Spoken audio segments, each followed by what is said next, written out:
Hey everyone, thanks so much for watching. So today I'm going to be doing a tutorial on the Marc Jacobs Lolita palette that just looks like this. Whoops. There you go. So that's what the palette looks like, and these are the colors that come in it. I was requested to do a tutorial based on this palette, and I've wanted to do one for a while, and I just haven't had the time. But now that somebody's asked, I'm like, I'm going to do this now.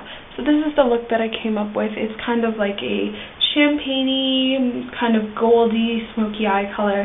And you can kind of definitely tone down the darker edge out of this to do a more daytime look. But I think so, as per usual, I have primed my eyes, and for once it's not with the Urban Decay Primer Potion. I'm actually trying this new Rimmel Exaggerate primer that looks like this. So far I pretty like it. It's a lot more wet and thin in comparison to the Primer Potion, but I won't go on and rant about it. But so far I like it. After that dries, I'm going to apply my Riri Hearts Mac cream color base, and this is in the color Diamonds.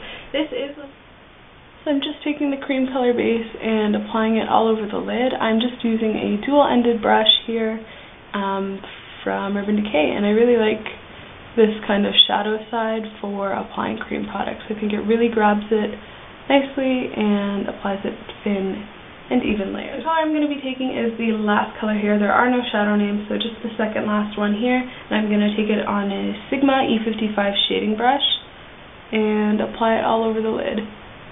Well, actually not all over the lid. I'm going to be applying it to, let's say, majority of the lid. We'll probably bring it just over the halfway point.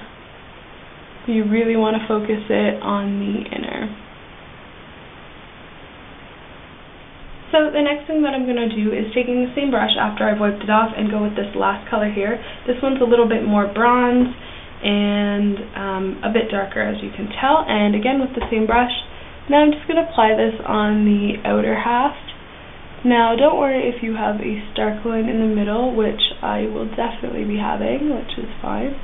Kind of push that into the crease a bit just to start defining just a tad bit. I'm just going to be taking a small E25 brush and just kind of blending those lines into it a bit. So you want the lighter shade to kind of blend in to the darker gold shade, or bronze. So the next color I'm going to take is this one. This is a kind of light brown color, very, very pale brown, and kind of reminds me of Wedge by MAC, and I'm just going to take another E25. You can use the same one. I just happen to have two, so I'm going to use it. And just grab some product, tap any excess off, and I'm going to be applying this into the crease and defining that crease. So this is a really nice color for blending out, defining the crease. It really kind of like reminds me of a mixture between Soft Brown by MAC as well as Wedge. A little bit darker than Wedge and a little bit more warmer. So the next shade that I'm going to be using is this one here. This is a dark, very, very dark matte, almost black brown color, and I'm going to be taking a Bdellium Tools brush. This is a 781 brush, and it just looks like this. It's kind of like dome shaped and perfect for the crease. So I'm just going to focus this mainly on the outer corner for now and just kind of bring it up a bit and then kind of start defining that V shape in the corner like this. So don't worry if it's a little messy right now. Then you can bring any leftovers towards the inner corner. So if you're using dark colors like this, you definitely want to blend them out. I'm going to be taking that same E25 brush that we used with that soft brown color to initially start the crease. And if you have to dab into the product to kind of help blend it out, then you can do that. So what you want to continue doing is basically adding that darker color, blending it, and then re-adding so you get that nice smoky finish. You don't want to just plop on the color and pop on a whole bunch of color and then have to blend it out after. It's very difficult. So just kind of little increments of color and then softly blend it out, and then you can kind of build up to the intensity that you want. So I'm just going to be kind of flipping back and forth with the two brushes and just kind of blending it out. So once you get basically, almost there, I'm just going to take an E40 by Sigma. This is just a really big fluffy brush, and just kind of run it into the crease, and it will really kind of diffuse that look a bit. And then if you have to go back one last time to just add any color that you want to be a little bit more intense, then you can do that. So I'm just going to probably leave it at that for now. So the next thing I'm going to do is I'm going to take this matte white color here and a brush from Urban Decay. This is from the First Naked palette, and just lightly tap it into the brush, and we're going to use it as a brow bone highlight. So this is a very, very pigmented white color, so you want to be very careful if you are using this Marc Jacobs palette. All the colors are super pigmented and really beautiful.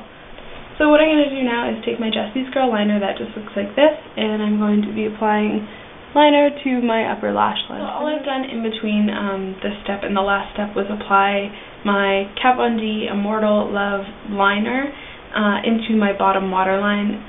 Any brown liner will do. I think brown for this look is just going to kind of make it a little bit more soft and not as intense, and just leave all that smokiness in the corner.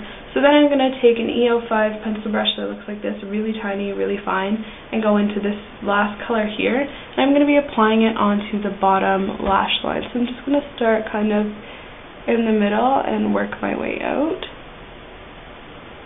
Now this isn't going to be too apparent or too noticeable on my eyes. I have very big eyes and they're very rounded, so underneath it's not going to be able to see it. But if you have more inset eyes, this is really going to help your look pop just a bit more. So just like that. And you don't want to leave that because that looks kind of silly, so I'm just going to quickly wipe off my brush, and then I'm going to go into the matte brownie black color and then run it on the outer half of the bottom lash line like this, just to kind of keep that smokiness out there. And then if you feel like the lines are a little too harsh, go back into that bronze color and just run it over the middle of it so there's a nice gradient. So it just looks like that. Okay, so all that I've done now is curled my lashes with my Sephora lash curler, then applied a coat of the Maybelline The Rocket mascara. This is just the normal formulation. And then I applied one coat of the Benefit The Real. This is just a really tiny sample that I got. I really do like both of these mascaras hand in hand. And so that's basically what the finished look looks like, I guess. So I hope you enjoyed this.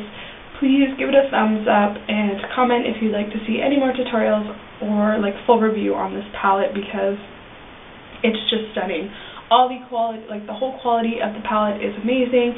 Each shadow is really pigmented, really rich, and super buttery.